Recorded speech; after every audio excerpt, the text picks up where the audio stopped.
welcome back to another video. We are continuing here right where we left off here with Dreams of Ice. So it's been a while. I know it's taken me a long time, but we are finally almost done. This is going to be the final episode for 2.4, and then we'll be moving immediately on to my live reaction for 2.5, and then continuing on with Before the Fall. So I think we'll just go ahead and get right into it. So let's go ahead, pull it up through here.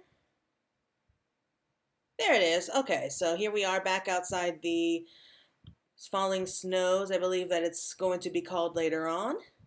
Spoilers there, sorry. Did not think about that. But the quest is called Eyes Unclouded. For one with reason to celebrate, Alpha No looks rather grim. It would seem we have much to discuss with our friends at the Rising Stones. If what you say is true, Iceheart's method of summoning Shiva defies all precedents. It necessitates a complete reprisal of the primal threat and of our approach to combating it. Moreover, there are grave ramifications if word of this incident reaches Imperial ears. Yeah, because they'll realize everyone's a threat. The Garlean Empire believes that primals are an insufferable menace, that their mere existence is a threat to this very star. As such, they do many action taken against the beast tribes to be justified by default. Imagine then, if it became known that it is not only the beast tribes of Eorzea that could summon primals, but her civilized peoples as well. Any lingering objections to the Eorzean campaign would vanish overnight. Well, before we had to contend with a single Imperial Legion, we could well find ourselves facing the combined might of all Galamal. Oh boy, but I speak unadvisedly. Come, Claire, it is better that we continue this conversation in Mordona. Alright, so we have to head back to the Rising Stones. That's going to be a rough conversation to have.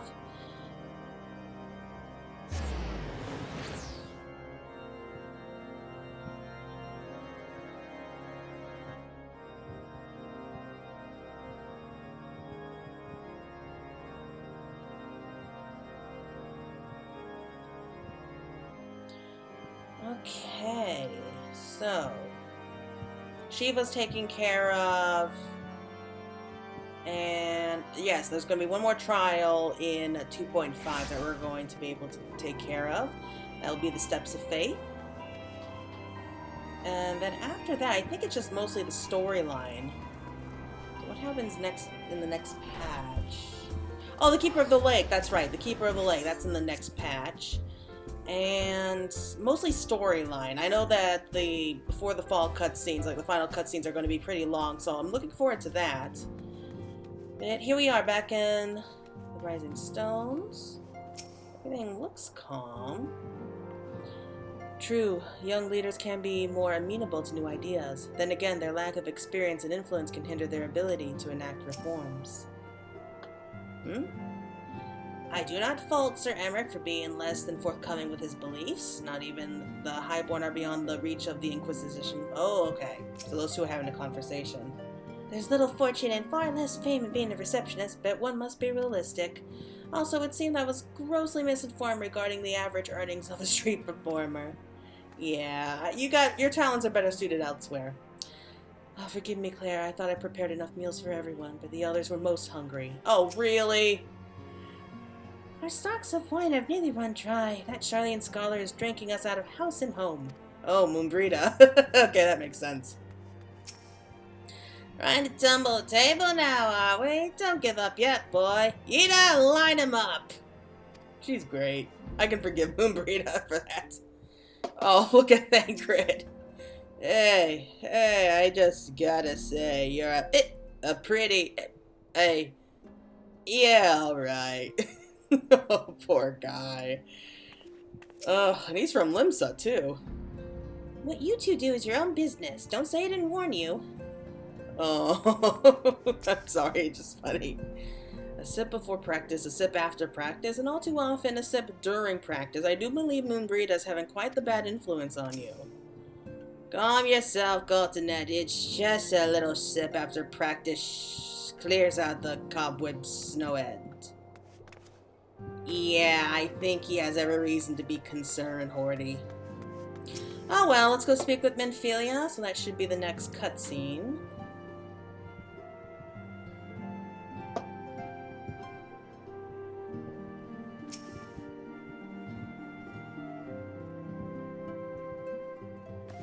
Words cannot well express how glad I am to see you return to us hale and whole.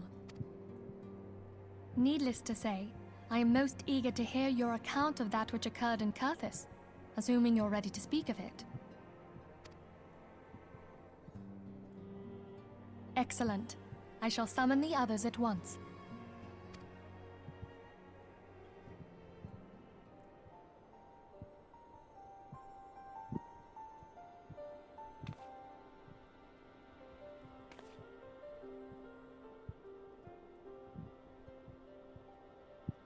Iceheart used her own body as a vessel for a primal soul? Master Louisoix's writings make no mention of such a possibility. Can we be certain this entity was a primal? Well, what else could it be? That's what I want to know. As certain as we can be that good King Mogglemog the 12th was a primal, I should think. Both were ostensibly summoned. Let's not quibble over definitions. Of more concern is the implication that Iceheart retained her will, even after she was possessed. We are talking about a mortal, wielding the power of a primal. It can't possibly be that easy, can it? There must be some sort of sacrifice required. Or maybe she's just special? What qualities this woman possesseth, I know not. But full sure am I that she was groomed for this role.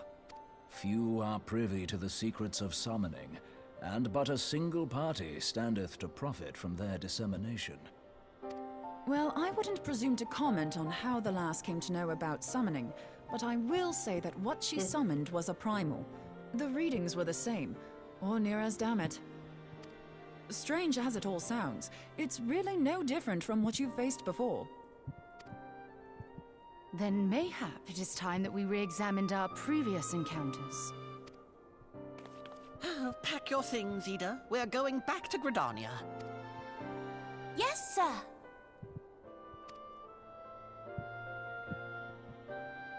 About Iceheart's final words to you. Hear, feel, think. Hydaelyn speaks to her as well. If Iceheart is blessed with the power of the Echo, she will doubtless have used it to further her goals. Or could it be that it was a revelation granted her by the Echo which first set her on this path? She did say that the Ishgardians were blind to the truth. Do you think she has knowledge of the origins of the Ishgardian-Dravanian War? It would do much to explain her unwavering conviction. Did not the Lady Iceheart implore thee to seek the Keeper of the Lake?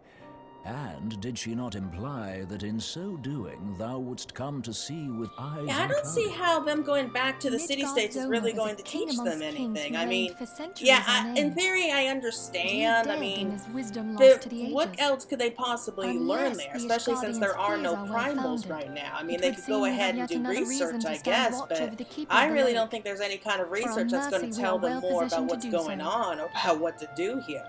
Oh well, I mean... do what you want. I'm not gonna say anything. But okay, so the reason Roylai. Okay, in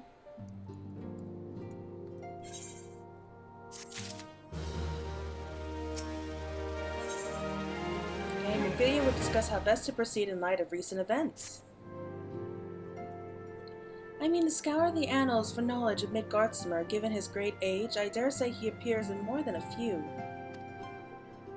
Did you hear that? The commotion outside. Would you say your vault is amiss? Sure, I guess. Since you asked. Alright.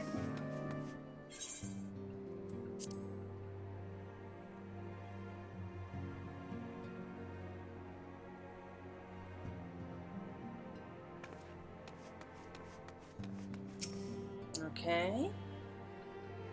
So it was a crystal brave. How was she able to hear anything? Claire, 'tis well that you are on hand. We have a problem. Waiyu has escaped. It happened shortly after the immortal flames took her into custody. She had been placed in a dungeon cell ahead of her coming trial, but apparently the accommodation was not to her liking. The turnkey was found slain along with 2 guards. 'Tis plain she received inside help. Citizens report seeing Ryu quitting the city via the Gate of Nulls with a bloodied spear in her hand. Oh, well, that wasn't noticeable. She makes for Castra Meridiandum, I'm certain of it. With her fate in Eorzea as good as sealed, what recourse has she but to flee to her imperial masters? Even as we speak, Captain Ilbert and the First are hot upon Yu's heels. Pray make haste to Camp Blue Fog and join the hunt.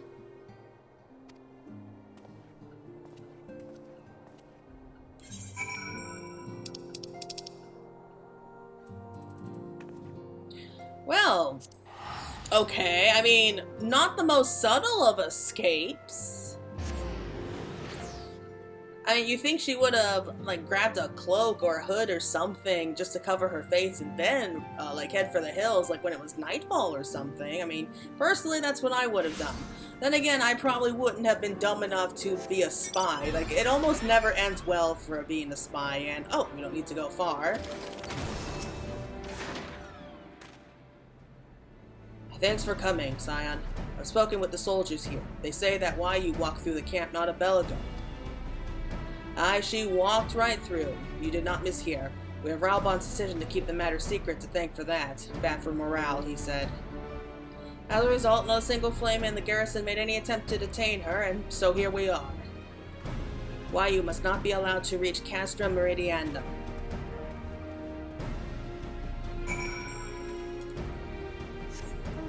Okay, so we're heading to the processing plant.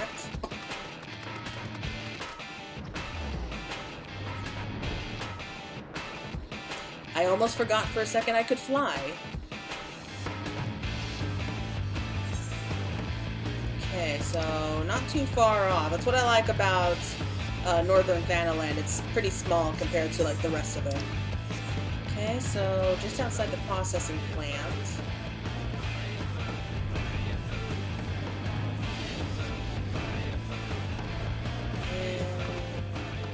Hase's there. Okay. So we're gonna have to fight her as well as like a whole legion of Garleans coming in just a moment. This wretch was with Yu. He threw himself at us as his mistress might escape. Well, it's loyalty for you. She didn't blink when we cut him down, not even when he started screaming. No loyalty even to our own. The God's damn heartbeat. With me, Scion, we almost have her. That's rich coming from you, Elbert.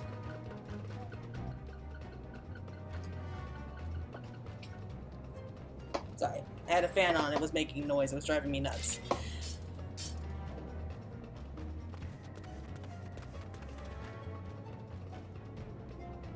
Okay, so this shouldn't be bad.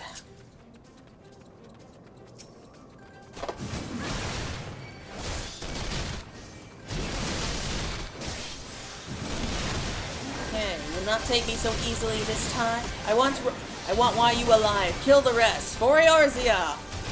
You will not take me so easily this time. Oh yeah, you forget who you're with.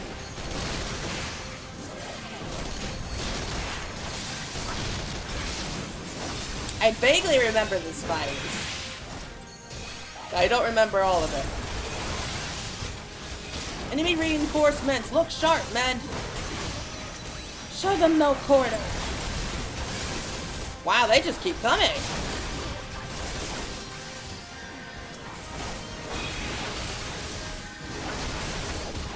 What? I can't move. Do I really want to help him? Got no choice. Okay.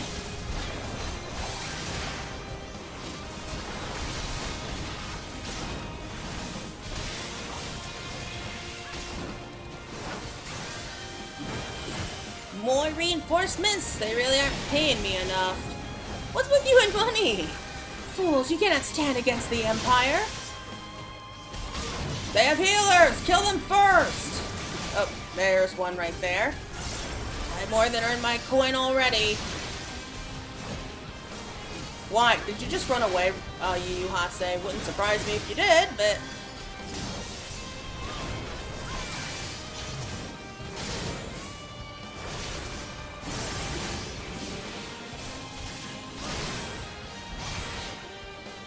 Yeah, 3 all at once! You're welcome!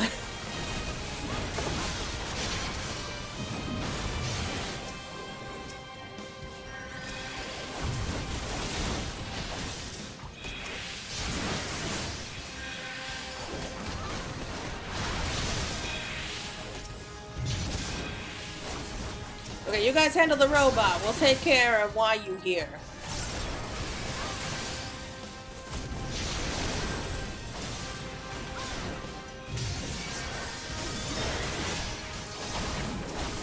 Or not.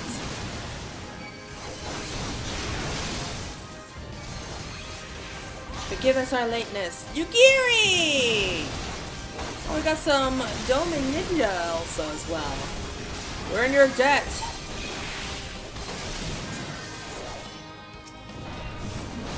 Oh man, they just keep coming! Okay, that's taken care of. And we got 2 vanguards! Okay! Oh, make it 3. Circle fetters those who wander within. Lure the enemy to it. What circle?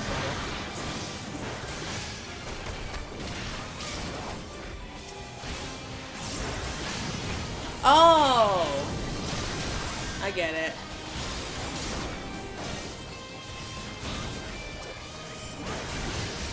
No need to worry, we're almost done. Oh, there we go. That was easy. Got a little bit patchy there, but hey, we did it!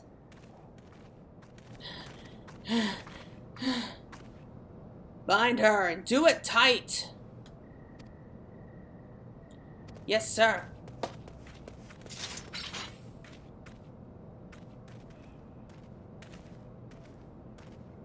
Good work, men.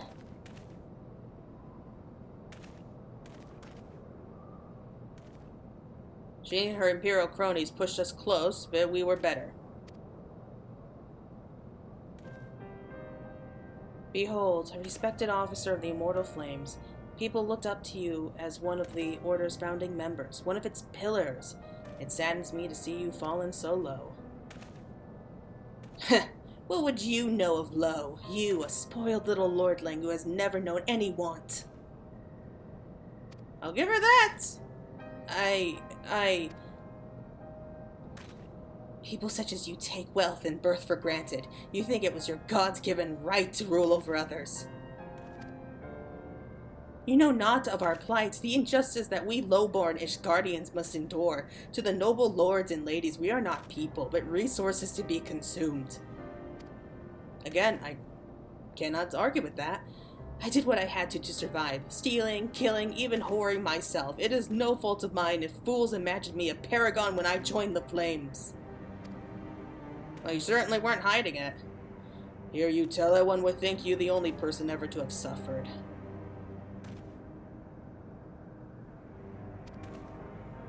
In case you have forgotten, Ralbon himself was born into poverty. As was I. We lived hand to mouth with little more than the shirts on our backs.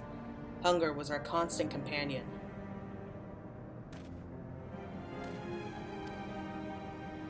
And never did we bemoan our lot in life, nor did we begrudge others their fortunes. We accepted the hand that we were dealt with and played it to the best of our ability.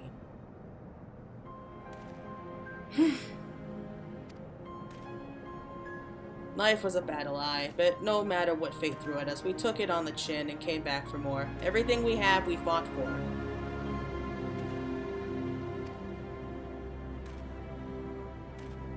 Are we any different then? It's true that we were both mercenaries of lowly birth. And 'tis true that we both had our fair share of struggles. Whereas I sold my sword, you, Marshal, you sold your comrades. If life has taught me one thing, is that you should never betray your own. I would sooner cut off my own arm than raise a hand against a friend. Oh my god, that is so much foreshadowing. Oh, cut off a hand. Betrayal. Oh man. But enough talk. You will return to Udal to face justice, and the people whose trust you have dragged through the gutter. I'm sad. I'm really sad now. What happened to you, Wilbert? You were so cool here. Not so much as a hint of remorse. Tis well that this sordid business is finally at an end. A friend's betrayal cuts deeper than steel. We must hope that we have chosen our own allies more wisely than Ralbon chose his. Oh my god, why? Oh, I know I shouldn't say anything, but I can't help it because I know what's coming. Bothersome business. Oh, No, I do hello. not foresee a problem on that front. The main concern is Reborn. There is no telling what the brute might do. Have the blades watch him in the flames day and night. You may leave the Sultana to me. I shall personally attend her grace.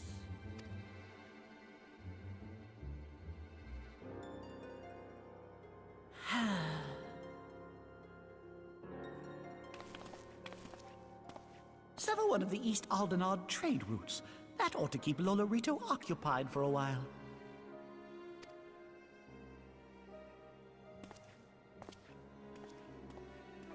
Nanamo unamo. For my sake, pray be a good little Sultana to the last. You know, if he wasn't so greedy... Oh, no. Oh, what a little prick he is.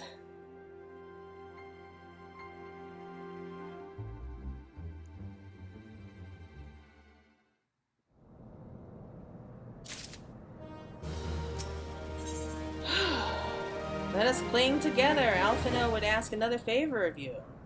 Of course he would. Captain Ilbert and I have a few questions for the Flame Marshal regarding the circumstances of her miraculous escape.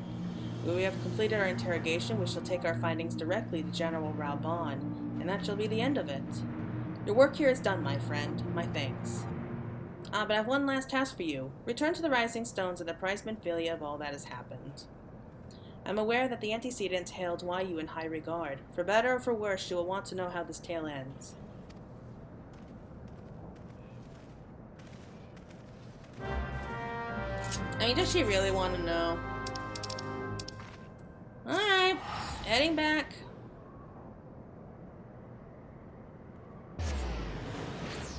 I mean, spoilers again, but I am surprised that they don't go into any more details. Like, after this moment, it's kind of the last time that we ever hear about Wayu. I mean, we definitely hear more about Ilbert, Yu, Hase, Laurentius. We hear about those people, but with this betrayal, we don't hear anything else. So this is the last time that we actually hear from Wayu. I mean, unless Endwalker changes that, but I don't think they would really focus too much on this. But knowing the dev team, there's going to be a few surprises.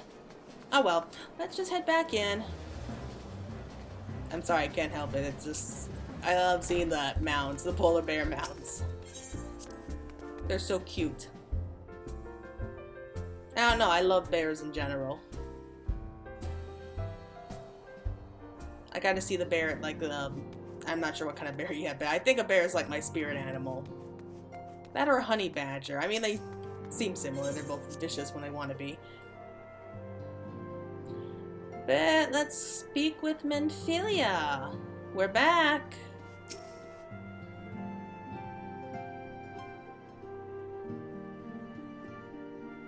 Welcome back, my friend. I have already received word from Alphino. To think that Flame Marshal Wayu was the Garlean agent. I know not what to say. Together with Reborn, Aline lent us much needed aid at the time of our Order's founding. She was particularly passionate about the need to tackle the primal threat. When we discussed the subject, her eyes fairly shone with determination. Whatever else she may have been, I choose to believe that it was her true self with whom I spoke then. But now is not the time to dwell on such matters. I have an important announcement to make regarding our effort to defeat the Asians. We shall begin as soon as everyone is assembled. Yeah, I think that we're going to have a lot of cutscenes right now. Until the end of this, which is going to be good. Save me trouble reading everything out. Coming, friends. Moonbreeder, the floor is yours. By now, I'm sure you're all familiar with White Auracite, the miraculous material that'll allow us to capture Asian souls. Back at Snowcloak, we verified its ability to absorb vast amounts of ether. Alas, it leaves something to be desired in the area of stability. The stone can only store ether for a short while before expelling its contents. In addition to Auracite's inherent limitations, we must needs be wary of our enemy's strength. Our foe draweth upon an infinite wellspring of power. Even should we succeed in entrapping him... Yeah, crystal that can hold an Asian soul, but only for a brief moment. That's plot Meaning convenience that, right there. if we want to kill the swine, we'll have to be quick about it. 'Tis our belief that an Ascian soul may be permanently undone if smitten by a sufficiently concentrated burst of pure ether. The only trouble is, we can't say for sure how concentrated the burst needs to be. Without knowing how much ether an Ascian soul is composed of, we're basically guessing. Our sole clue lieth in thy struggle with La Hebrea. During that encounter, Heidelin bid you forge what she called a Blade of Light, a weapon which took the form of a luminous Yeah, but stream that of didn't really energy. kill him, and plus he was Based one of on the your Unsundered. description, we believe the blade with which you vanquished your foe was composed of ether. Admittedly, your victory proved ephemeral, as La Hebrea was able to use a crystal of darkness to flee into the space that lies between our world and the void. The fact remains, however, that Heidelin placed the means to destroy the Ascians in your hands. Be that as it may, it would be unwise to assume that she will do the same when we next encounter such a foe. That's Quite true. so, my lady. We must needs find the means to forge our own blade of ether, one to equal that which Heidelin did benevolently bestow upon her champion. That is all well and good, but it seems to me that producing such a blade will require a prodigious quantity of ether. Whence will it come, pray tell? Oh, what if we had 2 pieces of white orosite? One to trap the Ascian, and the other to store the ether for the blade. Oh, nice try.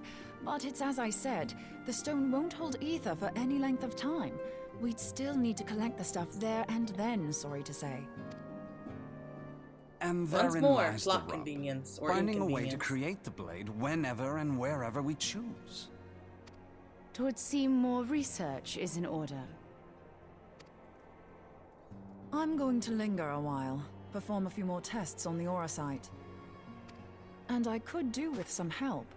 Boulanger, You see how why he took don't a you step lend me back. a hand? I think he's secretly scared Mine of her. apologies, but I am required at the Waking Sands. Lady Minfilia hath given me sole charge of the premises. 'Twould be unseemly to leave them unattended. Oh, you're not Sole the only charge, person you say? there. So you're basically alone there then? Well, that settles it. I'll just have to come to you. Aw, that's so cute. He looks nervous. The fact is, though, he's not the only scion there. There's still a handful of other people. While you were afield, word arrived from the Sharlayan motherland. You will recall that a survey party was dispatched to investigate the incident at the Isle of Val. According to the report, the Isle has been erased from existence. 'Twas as if a hole had been torn in the very fabric of reality. Aye, yet the mystery endeth not with the Isle's disappearance. It hath come to light that a number of scholars in various other locales were reported missing at a similar juncture. What's more, they all had something in common with the head of the students of Baldessian. Every last one of them was researching a phenomenon called dimensional compression, or the rejoining as the ancient texts call it. I'll be damned if that's a coincidence. All indications suggest Ascian involvement, but I sense that a force greater still is at work. The entity the Dark Beings call the One True God. We must pray that my dear friend Kryl regains consciousness soon.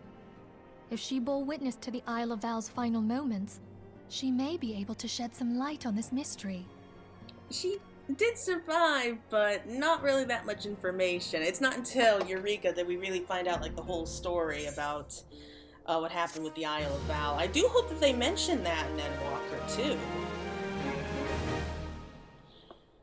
Alright, more cutscenes! So this is going to be kind of a long one. So, yeah, that's this one.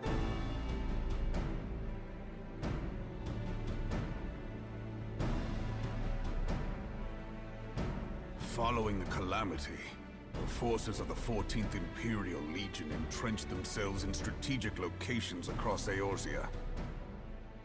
So swiftly did they accomplish this, it was suspected that they had received help. To think that it came from Huayu, my right hand.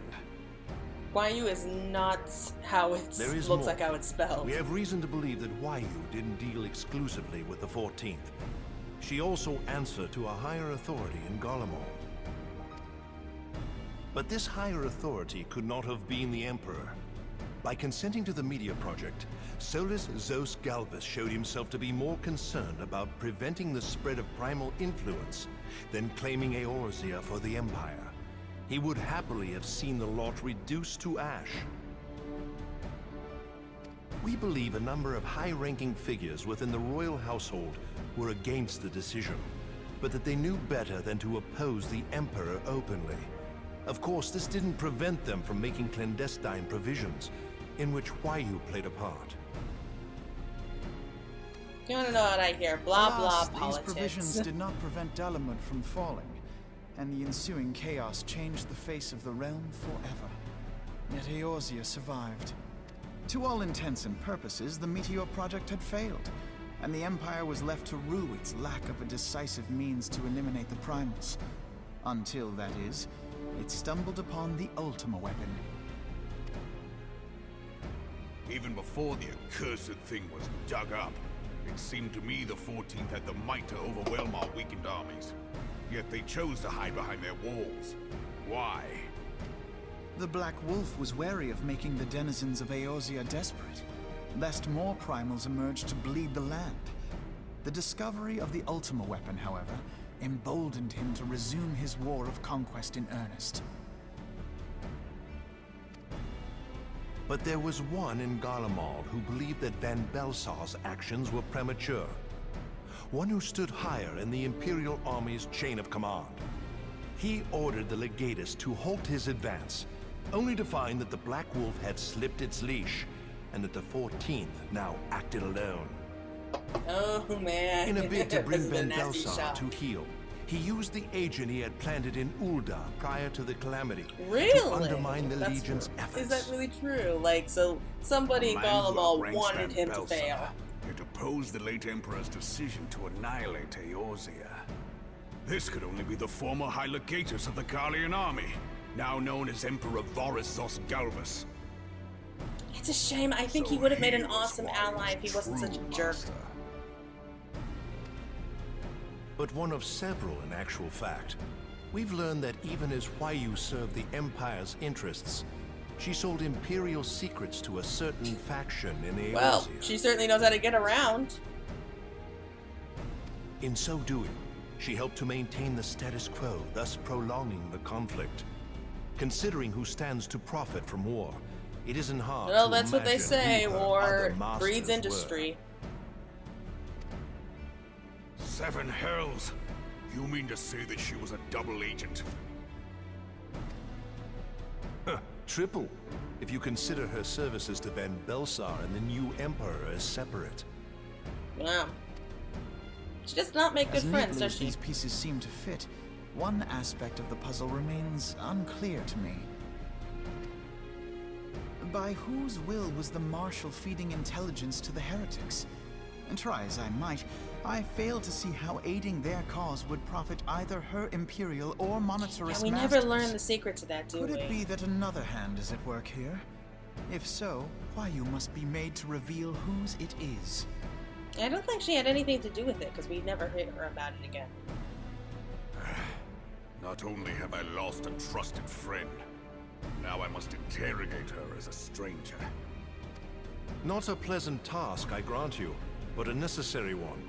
Unless we weed out the ivy, root, stalk, and stem, it will simply grow back. I know that full well.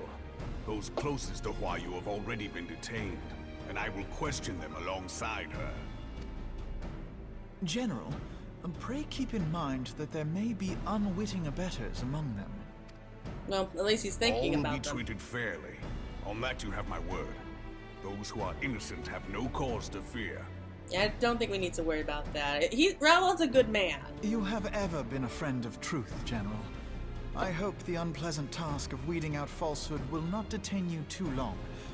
Though it be for the sake of Eorzea, doubting one's comrades is poison to the soul. And with that, I take my leave.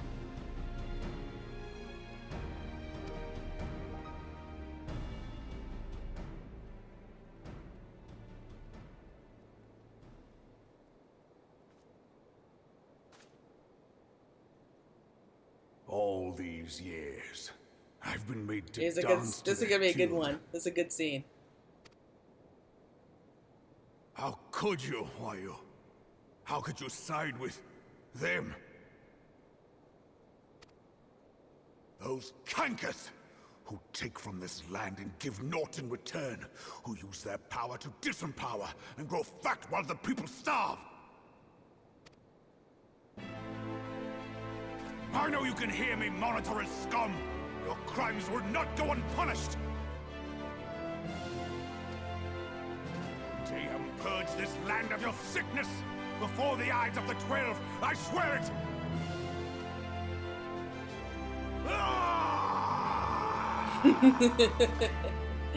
Oh, you can actually believe he was once the bull of Alamigo, but yeah, the monitorists certainly do change a lot in Heaven's Ward. We really don't hear about him, you know, making them pay. I shall have no further need of you this day. This scene really surprised me when I first saw Your it. Grace.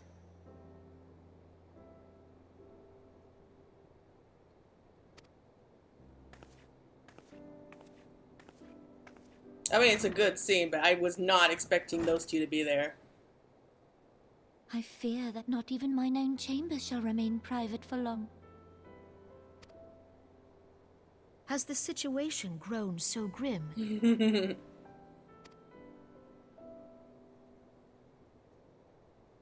Ever since he proposed the Cartiner Reclamation Bill, Teleji Adeleji has risen to greater prominence upon the backs of impoverished refugees. The Monitorists were ever united in their pursuit of profit, but the man's actions have torn a rift in their ranks. They snap at each other as rabid dogs. Yet now is not the time to be bickering among ourselves.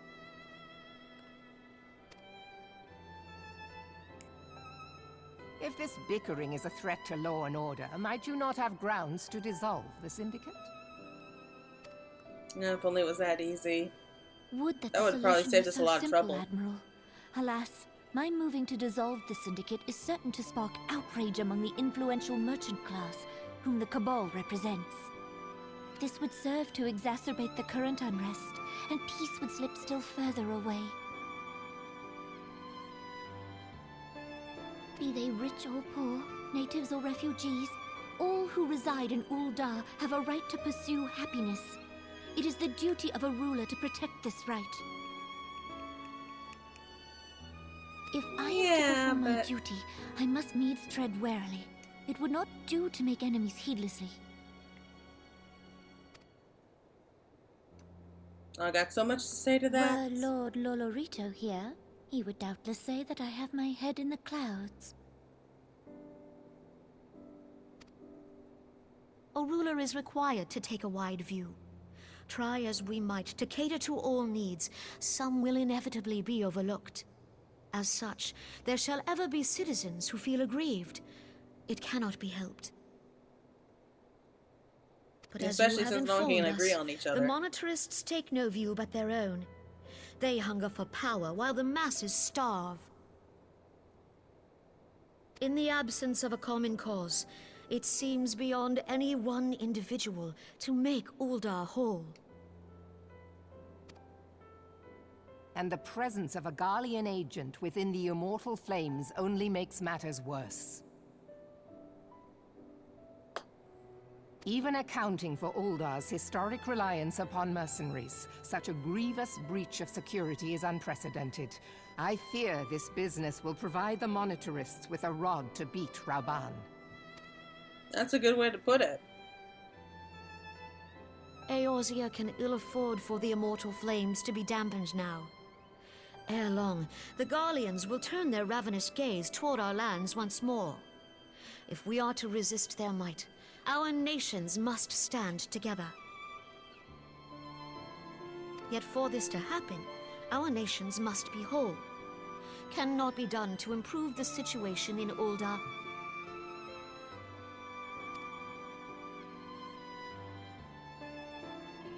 The true wealth of Ul'dah lies in the health, happiness, and hopes of her citizens. My Alas, neighbors again. The citizens shall never know these things, so long as their lives are ruled by the ambitions of the few. But isn't that just life, though? That's how it's always been. Monetarists claim to represent the best interests of the people, but in sooth they desire only to manipulate them for their own selfish ends.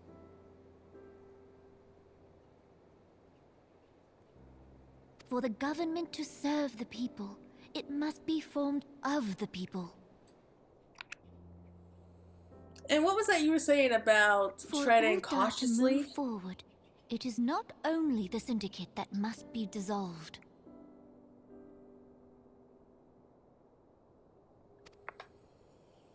I see what she's getting at, but she's being reckless. Jest.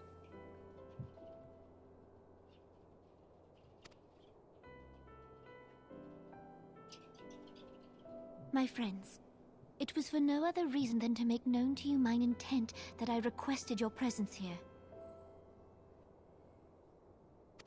When I make my declaration to the people, chaos shall inevitably ensue. Well, that's putting it mildly. As the last monarch in the line of Ul, I make unto you this request.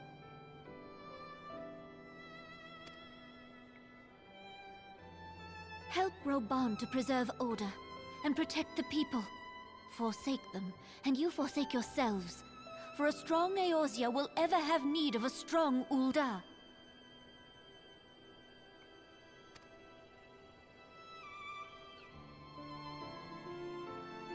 Your Grace, are you certain of this? There is no other way. When the time is right, the nation shall become a true republic. Both royalists and monetarists shall cease to be. Ul'dah will no longer belong to kings or queens or merchant princes, but to her people.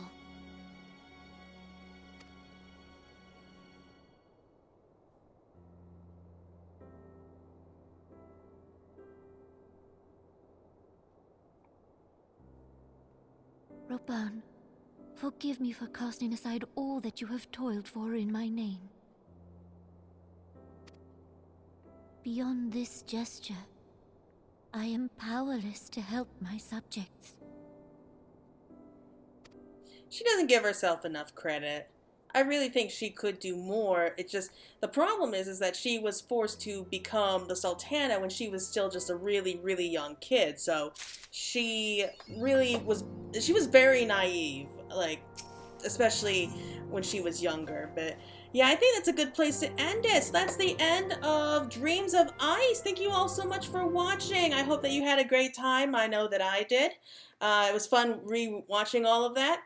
And yeah, so we're now going to be moving on to 2.55. I cannot wait. So that is the finale for A Realm Reborn. And then we'll be moving immediately on to Heaven's Ward, where I think I explained last time I'm going to be making the videos a lot longer so that we can hopefully have everything done before Endwalker comes out. But yeah, thank you so much again for watching. Once again, this is Fantasy Girl, and you take care. So bye-bye.